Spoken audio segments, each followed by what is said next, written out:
I want to say thank you to everybody for joining us today. We had just an absolutely fantastic response to this webinar and honestly just the content leading up to it. So I want to say thank you to everybody, and I'm sure people will come in as we get going as well.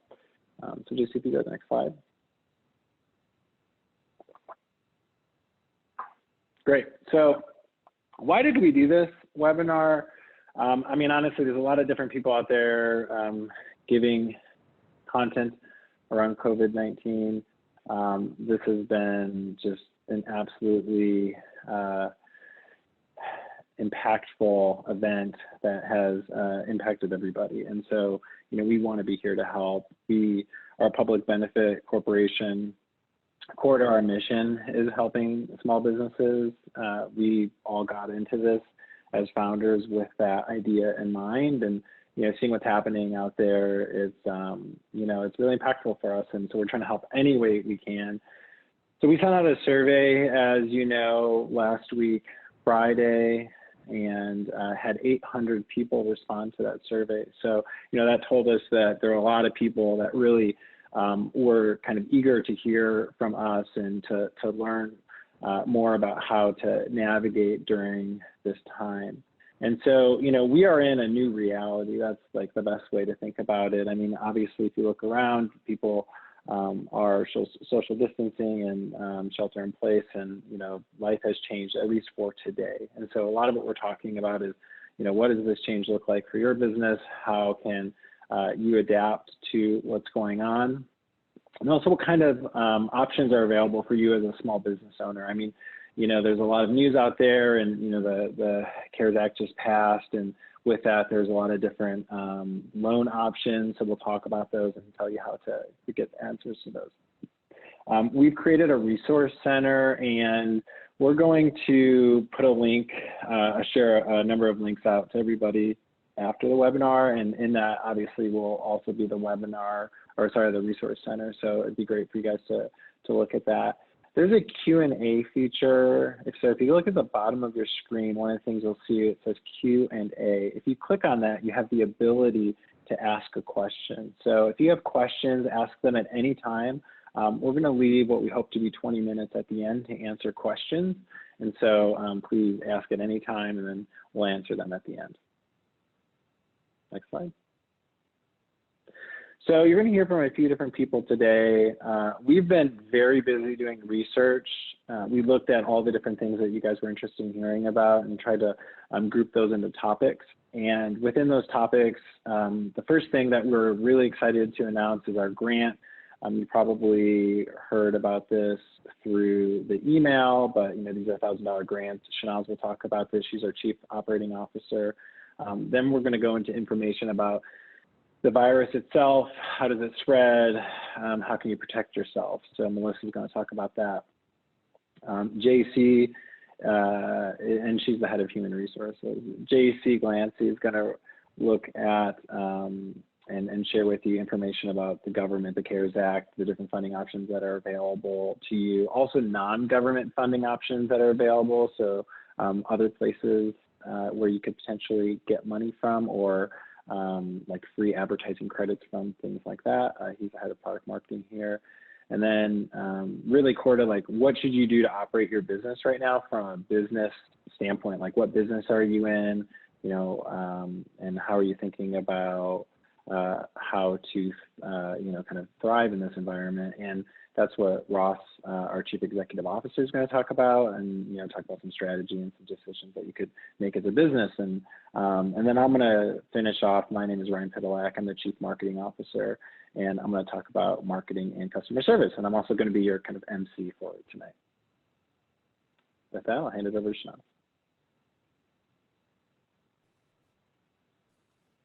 Hello, everyone. I'm very happy that we were able to create a grant program and to talk about it here. So in order to support our customers during these difficult times, we're creating a grant program with up to 10% of revenue generated by new customers signing up for any of the plans we offer.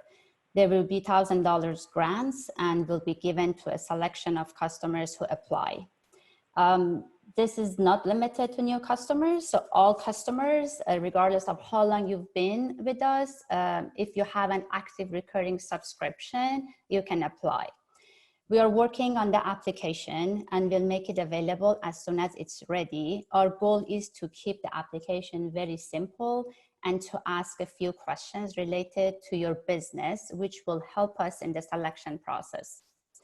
As for the selection process, we will triage the applications and then submit qualified ones to the selection committee. We form the committee internally to get diverse reviews and ideas on the applications and the answers you provide.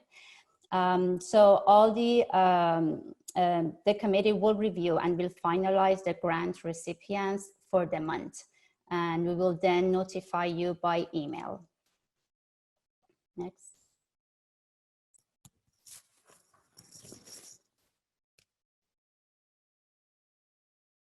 Okay, so I'm going to talk about some virus information. So when looking for reputable information about COVID-19, we suggest that you go to the World Health Organization, the Centers for Disease Control, or your local state's COVID-19 websites. And we're going to provide you with links for everything that we discussed today at the end of the webinar.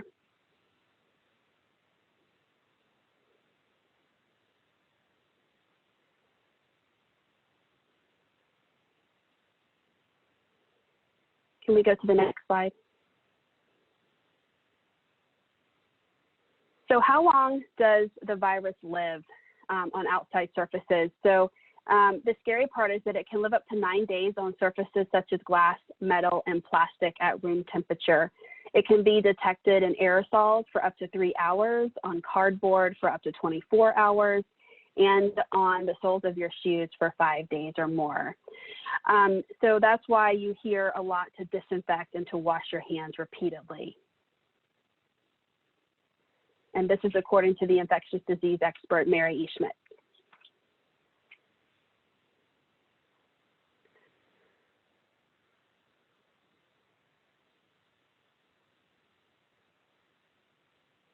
Can we go to the next slide?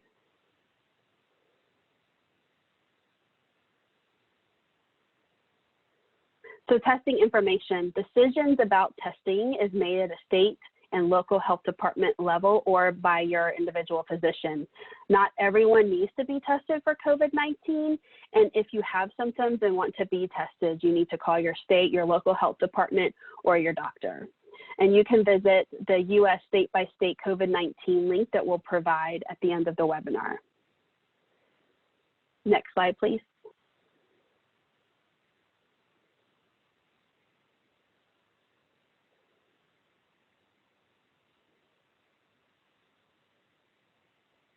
So at ZenBusiness, a lot of our employees have children. And so I was asked, how can we speak to our kids about COVID-19? It's really important to remain calm, make yourself available, listen and talk to your kids, avoid language that might blame others or lead to stigma. Pay attention to what your kids are seeing or hearing on television, radio, on the internet. Ensure that they're getting accurate information and make sure you're teaching everyday actions to reduce the spread of germs. At my house, we told our 5-year-old that the coronavirus or COVID-19 is a germ and that the germ is the villain. And all of our jobs are to be superheroes right now and to follow all the rules that have been set forth by our government, including, staying at home, not playing with friends, not touching things when we're outside, and washing our hands. And then at the end of every day, we give him a high five for being a superhero, and he thinks he's doing some important work, which he is. Next slide. So at ZenBusiness, we also love animals. And when the office is open, we usually have 1 to 2 dogs in the office every day. And so our team was concerned, are our pets going to be able to transmit COVID-19? And the answer is no, there's no current evidence that pets can or will become infected or can carry the virus. There was 1 dog that tested a week positive back in February, but local experts felt like that was an environmental contamination. And there's no reason to believe that pets can contract or spread COVID. If you, however, recently adopted an animal imported from China it will need to meet the requirements from the CDC and the USDA in order to enter the United States. Next slide. So now we're going to move on and talk about funding options and additional resources through the government and other entities. So one of the questions that came out from our customer survey was, can I fire myself and collect unemployment? And the answer is now yes, because of the passing of the CARES Act. And that allows for unemployment benefits for contractors, the self-employed, and gig economy workers who cannot work because of COVID-related issues. State and local benefits range from $200 to $500 per week for 12 to 28 weeks. The CARES Act also gives up to an additional $600 a week on top of the state benefits, and another 13 weeks of benefit on top of what your state allows, and that's all paid for by the federal government. At the end of this webinar, we will provide you with a link on how to look at specific benefits for your state. And now we're going to hear from JC Glancy. He's going to talk about other funding options. Hey everyone, I just want to say what an honor it is to be able to be here with you today, and thanks so much everyone for joining.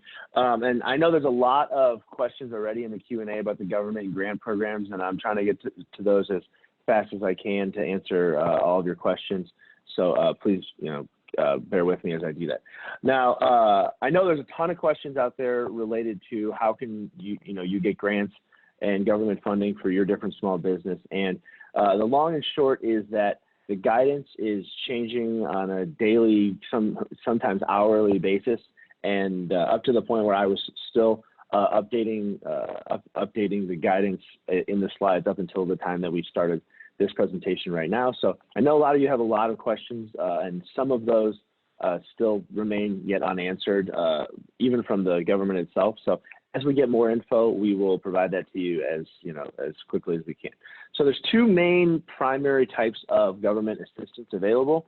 That's the Economic Injury Disaster Loan, better known or now known as EIDL, and the Paycheck Protection Plan, which is known as PPP. I'll start with the Economic Injury Disaster Loan Program. So this loan program is administered directly by the SBA, so it's not through a lender. So you can apply to it directly through the SBA by going to their website. The link is provided in our resource center. And so immediately you can apply for a advance of up to $10,000. So this is an emergency advance. It can be approved and dispersed in as little as 3 days. They quoted us yesterday when we spoke with them about 3 to 10 days.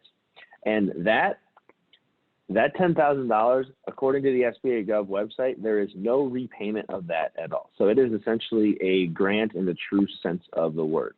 Now, you can apply for up to $2 million on a 30-year term at a 3.75% interest rate where there's no payment for 12 months. So that payment will be deferred. Now, if you apply for the $10,000 grant, that is meant to act almost as a bridge loan, essentially, or a bridge grant, so to speak, until such time as the SBA can have a representative reach out to you and assess, verify, and validate the total amount of the EIDL loan.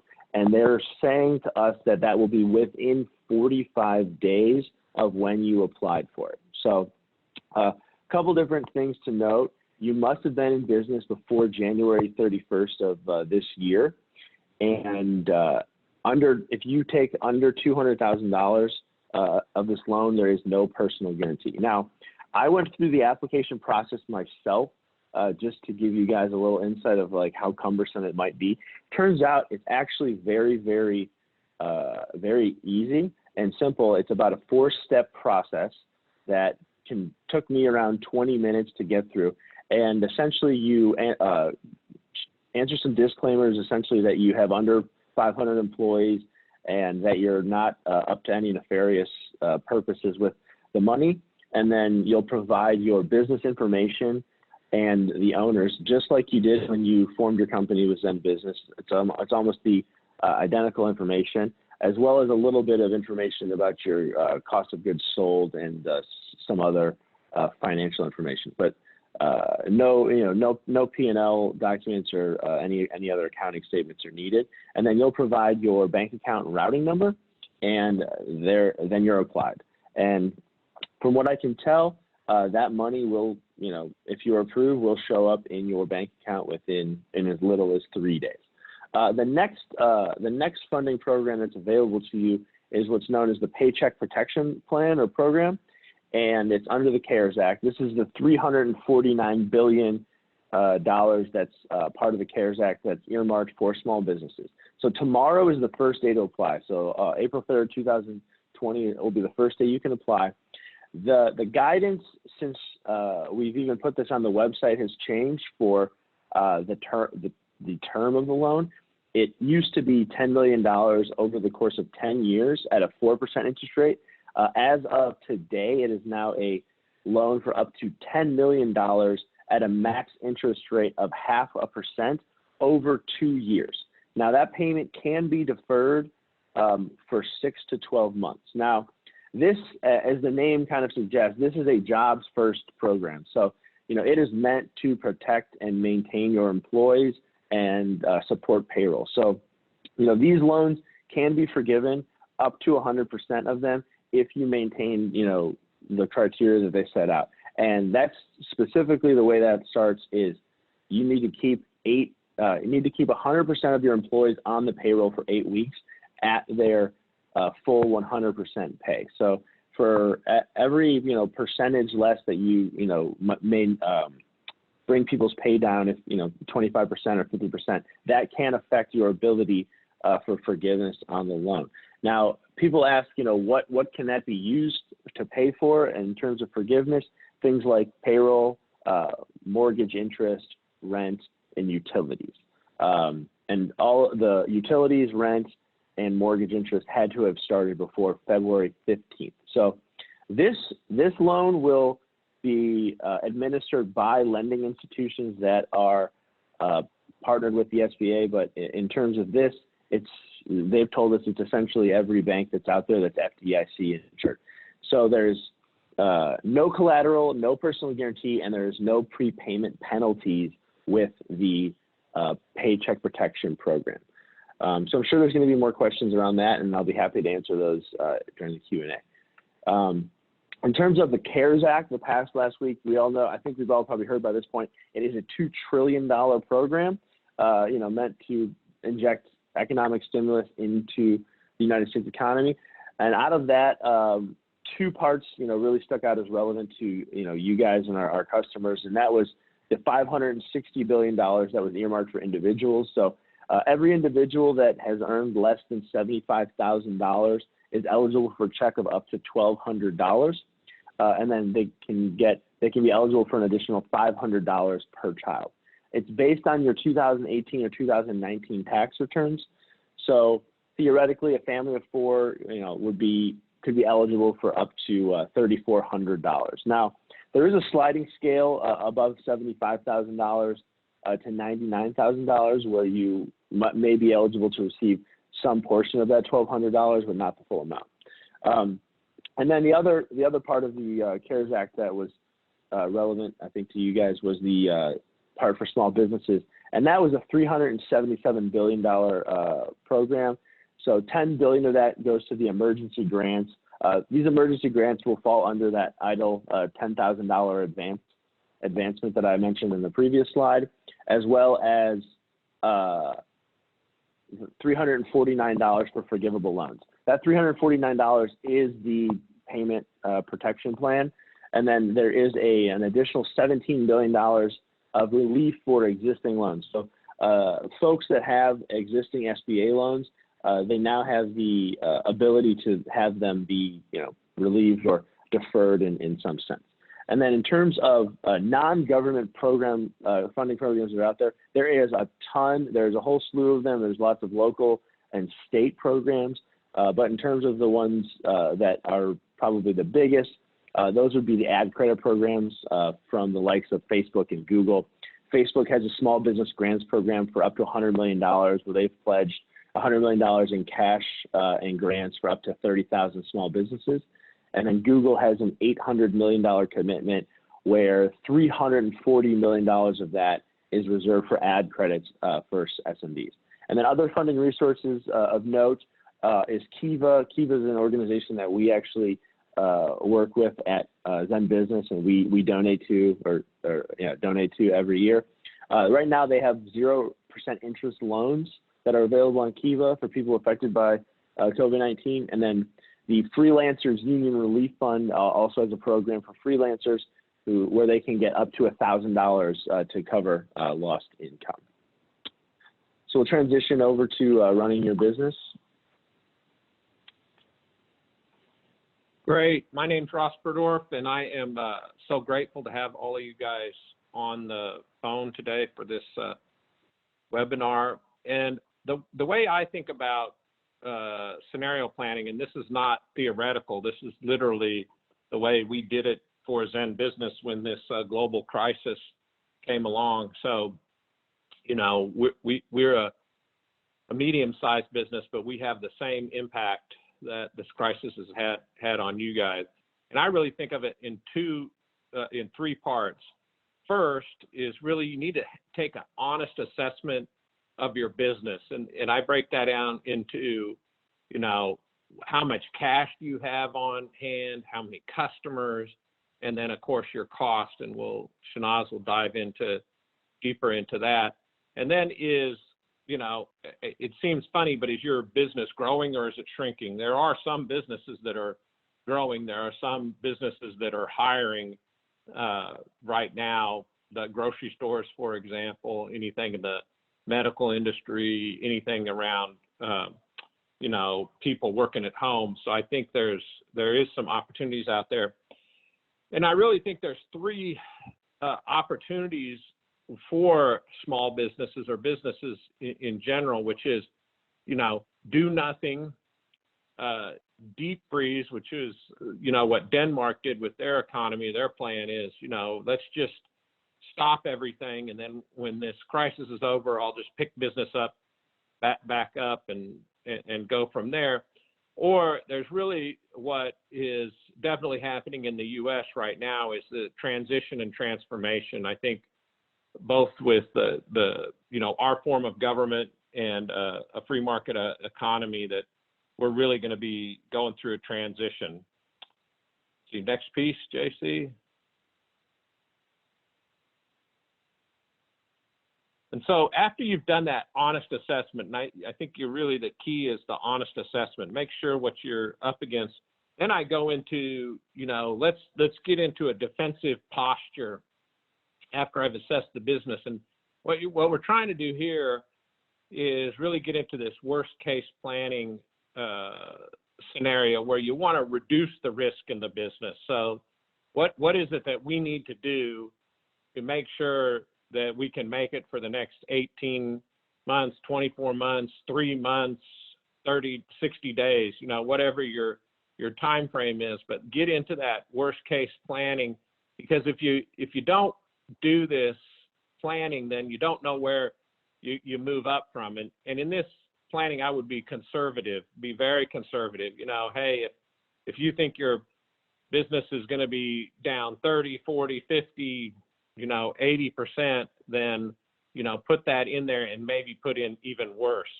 And then anything that you have to do as a result of this honest assessment and this defensive positioning, which is really around keeping the business up and running, do it quickly, do it as quickly, and as it only gets worse the longer you wait. And the point to be made here is that you need to make these cuts and control these expenses just as quick as you can, because the longer you wait, then it just cuts into your cash, and cash is definitely going to be the most important asset, or one of the most important assets you have. And then the third piece that I think is absolutely critical at this time is really get on the you know, on the offensive. So Get your defensive, make sure you got everything covered, but then take a look at being offensive, going after new opportunities, which will most definitely could increase the risk of the business. But, there is a view that we take here at ZenBusiness is that, now is the time to go out on the risk curve. You might have spare capacity. You might have your back up against the wall.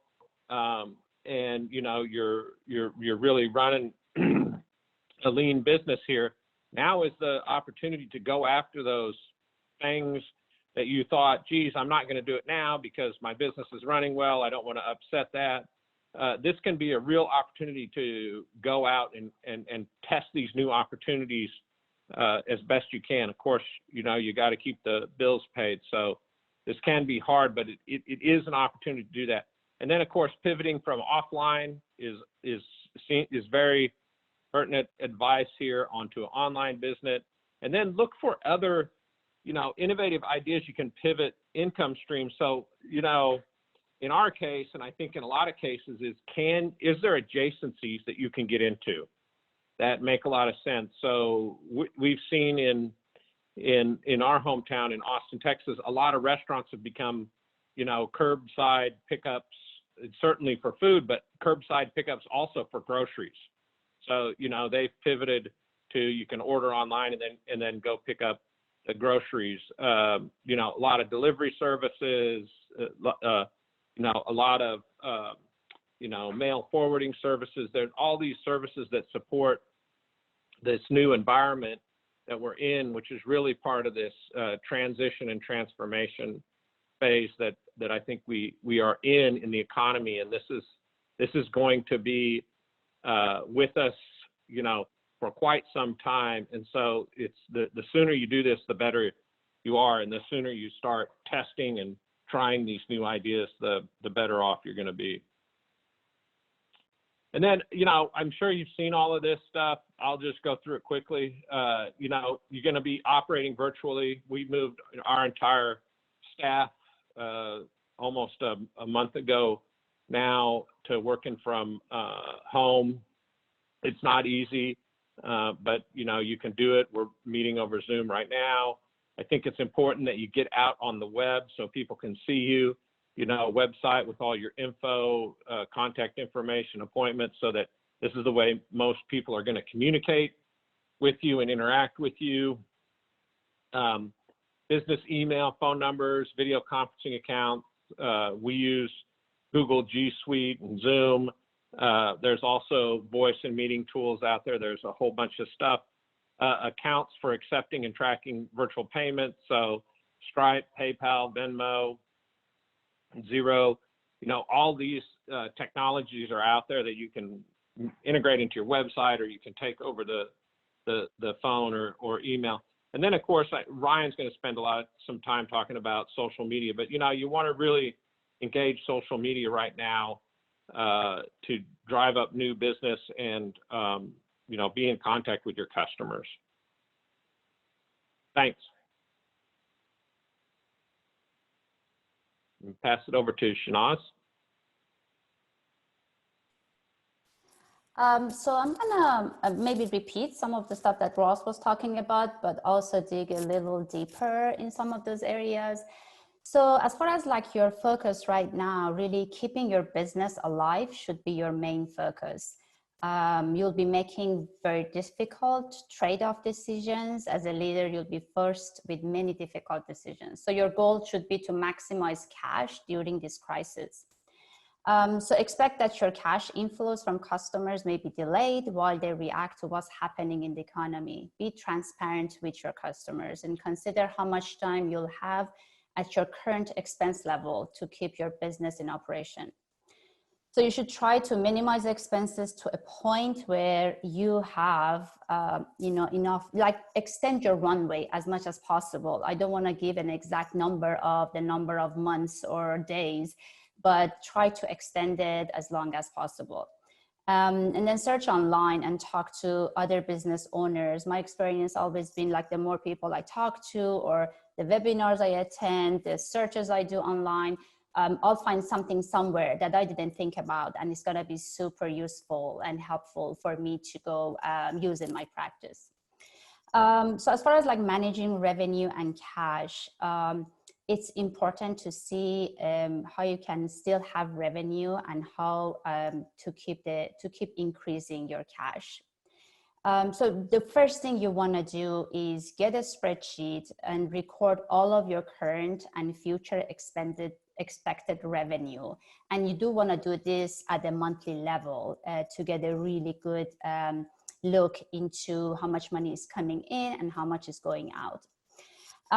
Stay in touch with your current customers and provide the highest level of service and quality products. As we all know, like providing really high quality products and caring for your customers, it's what's gonna be helping you tremendously in the future.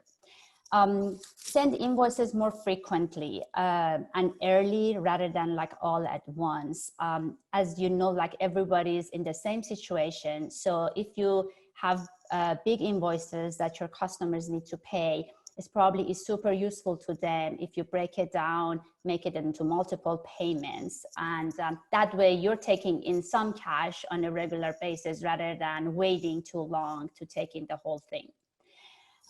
Try to collect on any past due invoices you have. If some of those customers have financial issues, you can probably offer some percentage off what they owe you, and that way you'll get some money back sooner than later. Making it easy for customers to pay, I think it's also critical at these times, like accepting any form of payments. As you know, some people are not comfortable like using electronic payments, so they might want to just write a check to you. Some people like to use their bank to mail a check to you. Some people like to use their credit card. So the more payment methods you can support, the easier it is for you to get paid by your customers.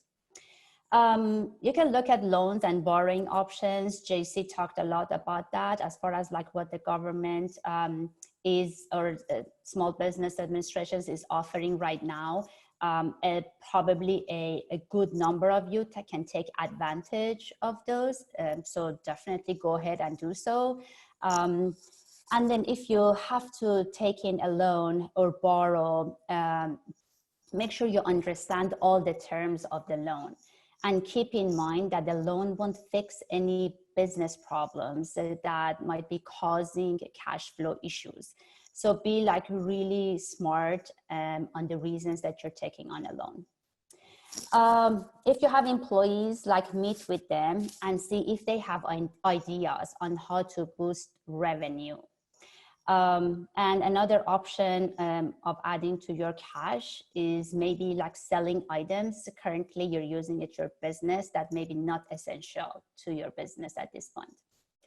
Now, on managing and reducing expenses, so at this level of crisis, you should consider delaying non-strategic investments, including any investments to expand capacity or operations. If you have employees, you should consider whether your company can withstand a prolonged revenue decline. This is the time that you have to make those really difficult decisions. So again, I talked about recording like all revenue at a monthly level. You really have to record all your expenses and calculate your monthly profit margin. And this should give you a really good idea on what are the next steps that you should be paying attention to. So one thing is negotiating with your vendors and companies you have a contract with. Again, like remember, many of them are in the similar situation that you are and are willing to negotiate payments or timing of payments. Be transparent with them, be very honest and open, and ask them for discounts and payment options. Prioritizing expenses. As you know, like we all have expenses, so take a hard look at it, see what's absolutely critical to your business and what is it that can wait. Some of the examples are like considering reducing marketing expenses. I know Ryan is going to talk about like some ways to market your business, but at the same time, look at like how much you're spending on marketing currently and which one of them are really effective and not. You probably want to take a look at those that are not effective, because at these times, some of the marketing efforts will reduce effectiveness too. If you have a loan, reach out to your lender and see if they're willing to restructure your loan. And like another example is if you have rent, if you pay rent, talk to your landlord. And I'm very confident that in most of the landlords will be very open in some kind of a plan of either pausing, postponing, or reducing the rent. And the last bullet that I hope like nobody really has to get to that point, but I know some of you have already been there and some might have to make those decisions, is reducing employee and contractor expenses. So considering first whether an employee is absolutely critical to your business. If they are, then maybe you hold off on the decision for a few weeks while you wait to see what happens with the economy. This is completely dependent on the amount of cash you have in the bank. If you can't wait, then you should first offer a salary reduction to your most valuable employees to see if they're willing to take a modest reduction. If your business isn't capable of generating income right now, then furloughed most employees is probably your only option to reduce your cash outflow to a point where your business can withstand a prolonged closure. The employees who have been laid off will be able to apply for unemployment and enabling the government to step in and provide financial support with them. With that, I'll pass it on to Ryan. Great, thank you. I appreciate that. And I hope everybody has learned a lot so far in terms of you know, the grants. And I mean, I can see a lot of questions coming in around the grants, around the government loans. So we'll make sure to get to those in the Q&A. I'll spend just a little bit of time talking about marketing here. So, you know, right now, your business, your customers, they need to know that you exist. And this is both like that you're still operating. And this is for your current customers as well as people you might find in the future to work with you. And the reality is, like, with all this time that people have not commuting, there's an increased amount of time spent on social media, and advertisers, like big brands in particular, have pulled back on their advertising budgets quite a bit because they just don't know kind of how to act right now. And so as a result, like the cost of advertising in a lot of these places like Facebook and Instagram is way less than it was before. So it's a really good place to be. This helps you stay top of mind. So by putting together posts with, you know, what services you're offering that you can still provide, or what products you're selling that people could purchase, you know, getting that out there through social media, also through email, all the people that are current customers or have been prospective customers, just making sure that they're receiving this. Now, I think that's important to know about social media posting, especially as a brand, is your reach is pretty much nothing. So it's really hard for these posts to see the light of day. And that's just because as a business, your posts are deprioritized against the posts of people, like individual consumers. So like, feel free to post on your personal account to have, you know, employees, partners, honestly, like friends, like anybody who supports you in your business, be like, hey, can you please like post this on my behalf? Because that gets out to their networks, and those posts definitely do get seen. But to make sure that your customers see your posts, what you can do is create what's called a custom audience. And that's just, you know, if you just type into Google, what is a custom audience for Facebook advertising, you'll see, and then you can just upload your customer base into Facebook, and then you can target those people with ads. Many of you actually may have seen an ad from us about the webinar. That's exactly the same thing. So we just do that. It's a way of making sure that people maybe that aren't checking out their email, that they can also see what you're posting. I think it's really important right now to adapt your messaging to be relevant to what's going on. I mean, like, look, this has affected everybody. It's affected you, and it's affected the people that you provide your service or sell products to. I mean, it's just, it's impacting everybody. And so, like, you need to meet people where they are, which is have compassion, understanding about what's going on, you know, show that you care, because hopefully you do. I'm sure that you do, and just let them know that. that you're thinking about them. It's critical to have a website right now. It is just so important, you know, put what your products and services are on that website, make sure it's easy for people to contact you with a link out to accept payments and things like that. So that's definitely a must. And then, you know, Google AdWords, like if you haven't tried Google AdWords and you're providing really like any service that people are looking for or sell something that people are searching for, like it's a fantastic way to find customers. If you haven't tried it already, it's a great way to get started. Next slide. Yeah, so this is just short. A couple of things around customer communication. Like I said earlier, let people know if you're still open. You know, people don't know. They're like, okay, like a lot of places, there's shelter in place. Like, did you meet the criteria of being able to still operate? Like, people aren't going to go check all those rules, and so you can't assume that they know. So you should just tell them. Tell them what your hours are and how they can contact you through, you know, email, phone, you know, whatever it is. If you're in some sort of like project-based work, you know, I would offer incentives to get those projects done. Say like, hey, you know, I know that we're looking to defer this project and maybe delay it a little bit, but if we started now and, you know, did the project virtually, then, you know, could we do it, but maybe at some reduced rate? That's a way to get people to actually commit to projects.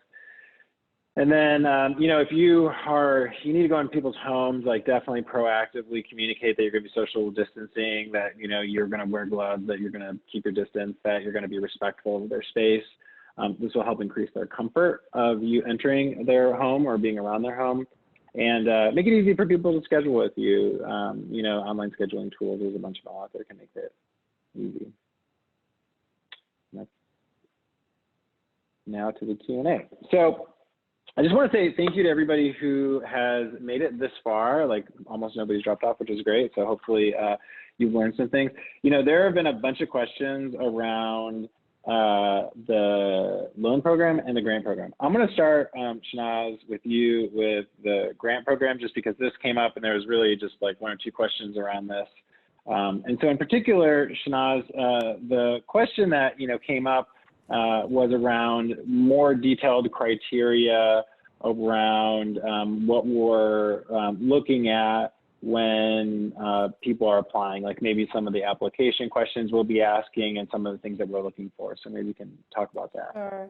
As I said, we'll try to keep the application questions very simple and straightforward. It's mainly going to ask for your information. Now, we're trying to build that into our backend system and the dashboard you log into, so we can automatically pick up like your name, email address, contact information, address, mailing address, and then just ask you a few questions regarding like, you know, your type of business, what's the purpose of your business, how are you helping maybe the community? Again, these are like some sample questions that I'm thinking out loud on.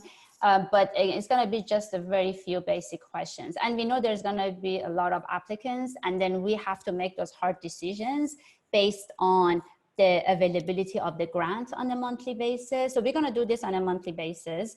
And every month we're going to look at the budget for that grant, and then based on that, decide on how many people are going to receive the grant that month. So also keep in mind that if you applied and you know, you ended up in kind of our final list, and if you don't end up getting the grant this month, you might still be on the list the following month.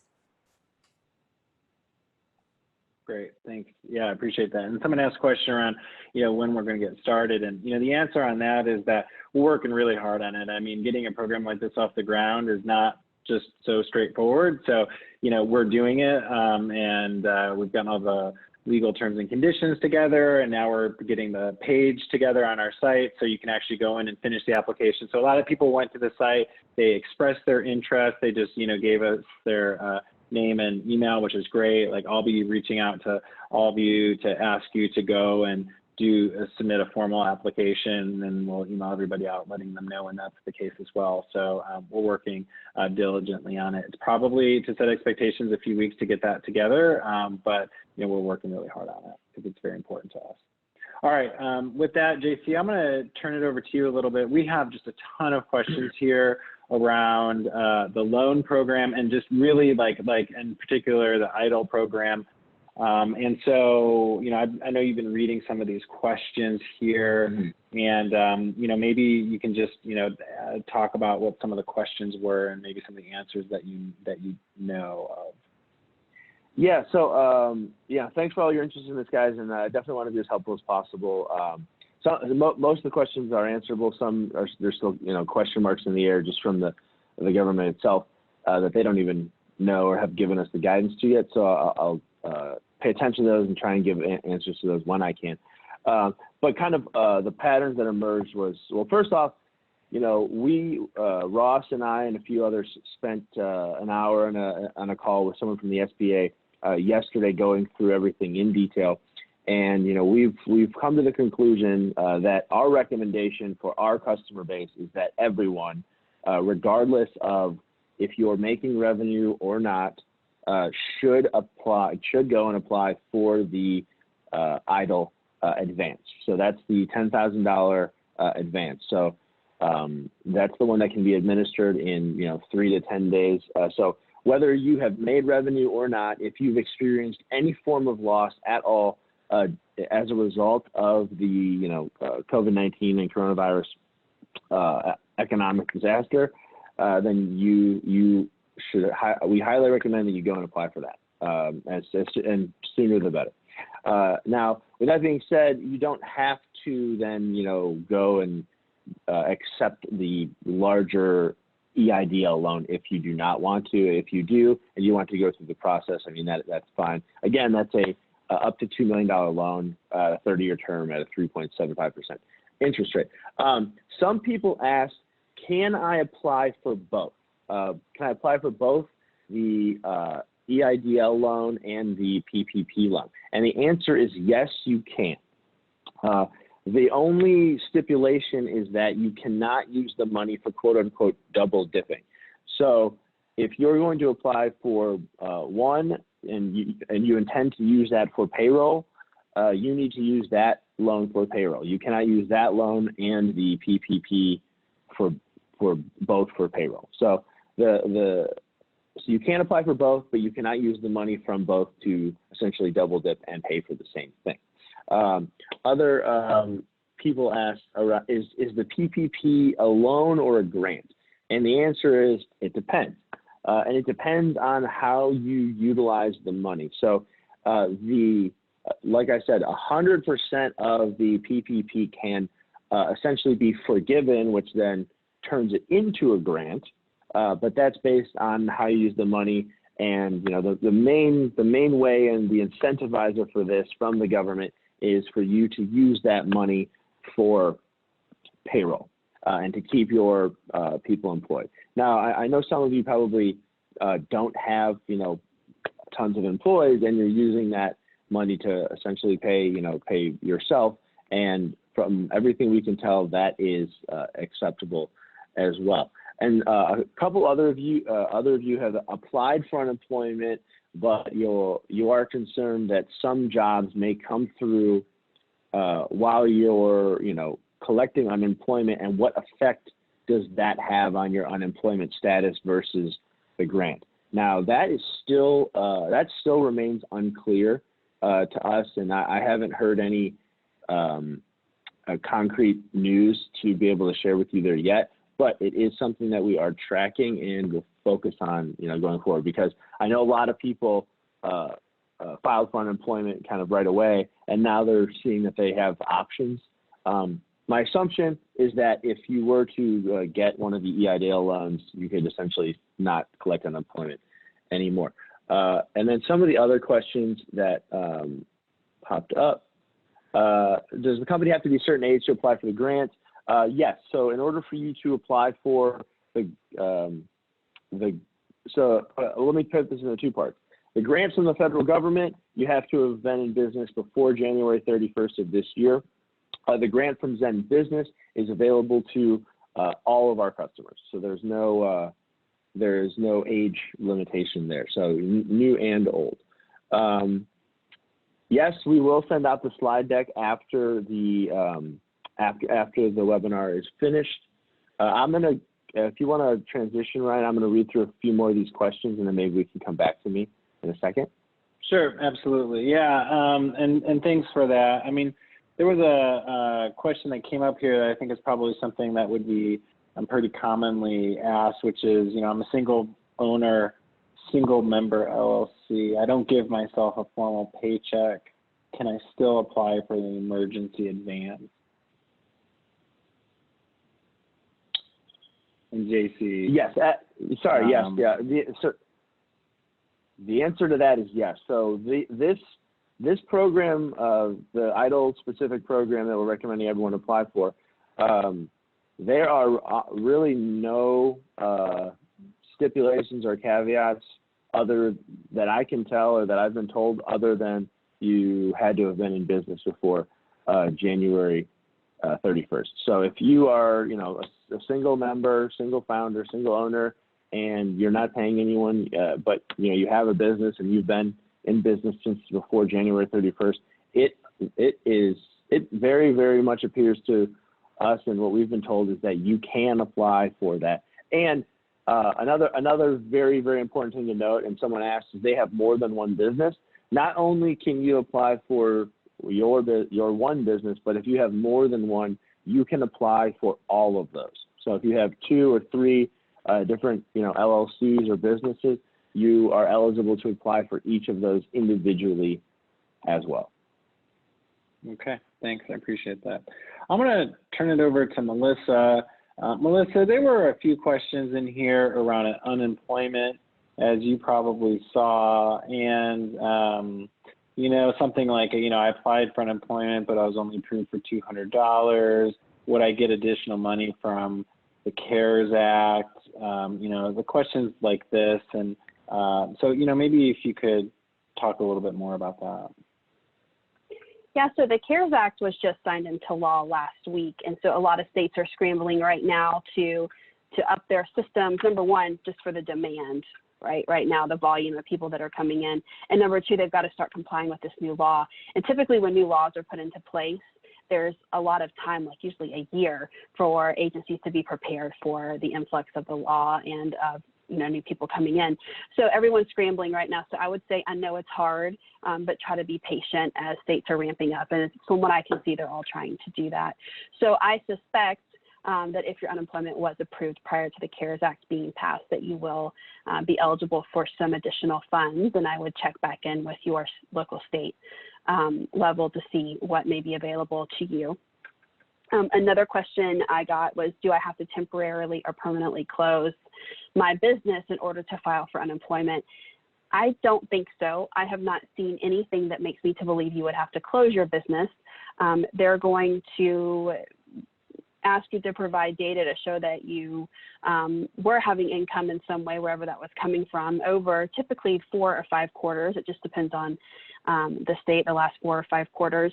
And then, from there, your state will tell you what they expect. The challenge here is that we have 50 states, and all 50 states have different criteria and different lengths of time and different benefits. And so it's really going to refer you back to your state.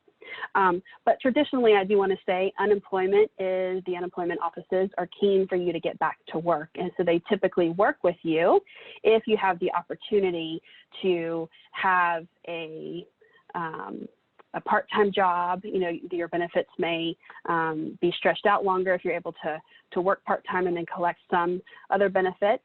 And then, if you're able to get just a temporary gig, right, that will sometimes allow you to get paid for that temporary gig, and then your benefits will pick up and still be extended from there. So. Okay, great. I have one more thing. One other question that people had was around the been in business date. So I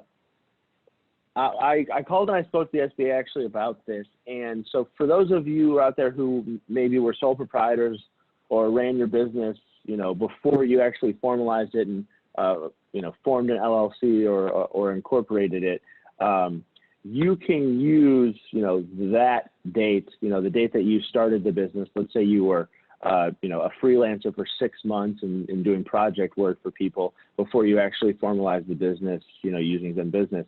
You can use that date as the begin date.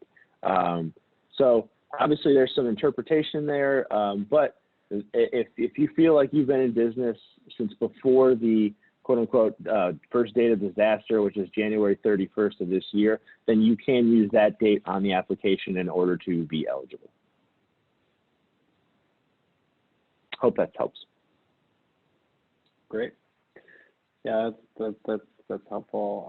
Appreciate you for sharing that. And then, there's been some questions here around 1099 subcontractors. Melissa, I'm going to hand this back to you, which is, so regarding unemployment, if I have people that are 1099 subcontractors, are they under the new CARES Act able to apply for unemployment?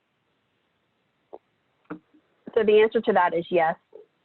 Traditionally, the answer would be no. But because of the CARES Act, they are allowed to do so. So I would say think of a 1099 as a subcontractor, and they're kind of an interchangeable terminology. They're not employees if you weren't paying them on payroll. They don't have the same rights, and those rights include unemployment. But 1099 subcontractors are now allowed and encouraged to apply for unemployment and provided for at the same rate as everyone else. Great. Thanks for that. There was a question here about how long things might last like this. And Ross, I'm going to turn this over to you. I know that we've been tracking this really closely, and we've been talking to a number of experts about this. Our investors have been kind enough to connect us with people who, advised the White House during the Ebola outbreak, and we've been learning from people at universities who are modeling all this. And so, are there any, thoughts that you can give people around, when life might change or, get back to normal, or should we kind of think about this taking a little bit and need to, plan to make sure that we're adapting? Yeah, I think, thanks, Ryan. What I have heard most recently is that they're telling the folks at the CDC, within the CDC, to be planning for this thing to last through October. And that's at the CDC. What we are doing for our business, is planning, to be disrupted, obviously, for this entire year. And I think that's really, or as I put it, 2020 was the year I worked from home and got to know my wife, much better than before. So I think we're all going through that adjustment, but no pun intended here. This is going to last for quite some time. And, we really need to be prepared for this transition. They don't know really how it's going to end up. What they do know, and I think this is old news, is, we really have to flatten this curve and, get the disease under control so that we can get back to economic activity. So the short punchline is, certainly through the fall and potentially longer. From our point of view, we are planning for longer, and we're going into, this model of, we really need to transform our business to help all of our customers that are going to be dealing with this new world that has changed as a result of this crisis. The other thing I'll add, just to make sure, I really want our customers and the folks that are on this session, if we've heard it one time, we've heard it 100 times from all the SBA and the lenders, is that everyone, unless they are enormously large business with over 500 employees or hundreds of employees, that they should be, applying for the EIDL. I mean, the idea of that loan is to be the bridge, and it's a quick process, and there's really no downside to doing it. So I would recommend, strongly recommend that everyone go through that process to get some relief as quickly as possible. That does not mean you can't do for the PPP. And in fact, my understanding is the EIDL is this quick bridge money, and then the SBA, as part of the EIDL, will get back with you and see if there's more money that you want to take in this program, or you could have it in parallel, contacted your local banker or where you bank and start the SBA process for the PPP loan. So it's really these two phases, but start immediately on the EIDL. Thanks, Ross. I appreciate that. And yeah, and this is why it was important for all of us here at ZenBusiness to, have this webinar. We are here for you as our customers. There are questions that did not get answered. That's the virtue of only being 1 hour that we end up running out of time by accident. So we try our best to answer as many questions as we can. What we're going to do is we're going to take these questions, we're going to go do some research on those that we haven't answered, or if we know the answers and just haven't answered them, we'll make sure to put all those together. That'll come back out to everybody in the form of a Q&A email that'll include additional answers. We're going to try our best to answer as many of these questions as we can. We are here for you. That's the big thing that we want to let you know, and we're going to continue to be here for you. So, reach out to us. You can always respond back just to like one of the emails that we send us. We actually get those emails, and we're here to help. So thank you for your time. We really appreciate it, and thank you for being a customer, a valued customer, and we're happy to be able to help. So with that, I'll sign off and say thank you, everybody. Thank you. Thanks, everybody. Thanks everyone.